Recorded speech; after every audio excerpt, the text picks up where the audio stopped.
नमस्ते सम्पूर्ण मेरा फेसबुक फ्रेन्डहरू, सम्पूर्ण मेरा गीत संगीत प्रेमीहरू, मेरा फ्यानहरू, मेरा शुभचिन्तकहरू, आफन्तजनहरू, सम्पूर्ण गीत संगीत प्रेमी जसले मलाई आज यो स्थानसम्म ल्याउनुभयो, म पुष्कर शर्मा बनाउनुभयो, तपाईँ सम्पूर्णलाई हृदयदेखि नमस्कार भन्न चाहन्छु। फेरि पनि खास विशेष म यति बेला लाइभमा किन आएँ भने मेरो धेरै पुरानो आइडी जुन फेसबुक आइडी पुष्कर शर्मा नामको एउटा आइडी थियो, जुन आइडी आजभन्दा 2-3 दिन अगाडिबाट ह्याक भएको छ, मेरो आइडी ह्याक गरिएको छ।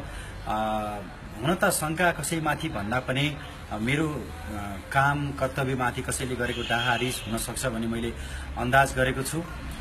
मलाई आशा छ मेरा फ्यान, शुभचिन्तक साथीहरू सबैले मलाई माया गर्नेहरू तपाईँ सम्पूर्णले मलाई सहयोग गरेर यो मेरो फेसबुक आइडी ह्याक गर्ने मान्छेले भोलि तपाईहरुलाई पनि त्यो खालको एउटा ह्याक गर्ने काम गर्न सक्छ, तपाईहरुको आइडी ह्याक गर्न सक्छ, तपाईहरुको कुनै ब्याङ्कको एकाउन्ट ह्याक गर्न सक्छ, तपाईको कुनै युट्युबको एकाउन्ट ह्याक गर्न सक्छ।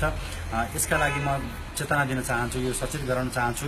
म आफू यति बेला एकदमै चिन्तित छु, दुखी छु, मलाई एकदमै टेन्सन भइरहेको छ। हुनसक्छ कतिलाई फेसबुक ह्याक हुँदा पनि केको टेन्सन भन्ने लाग्ला, तर मैले जति नाम कमाएको थिएँ, जति मैले मेरो साथी बनाएको थिएँ, जति मेरो गीत सङ्गीतलाई अगाडि बढाएको थिएँ, मेरा गीत सङ्गीतले जति सफलता हासिल गरेको थियो, त्यो एउटा ठुलो योगदान भनेको फेसबुक पनि थियो मेरो लागि।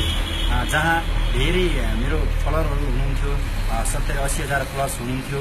मेरो चाहिँ कुनै पनि एउटा स्ट्याटस लेख्दा, कुनै पनि एउटा चिजहरू फोटोहरू हाल्दा, कुनै भिडियो अपलोड गर्दा त्यसमा आउने लाइक कमेन्टहरू मेरो जति जो पाएको जो कसैको पनि आउँदैन थियो, त्यसमा म धेरै खुसी थिएँ।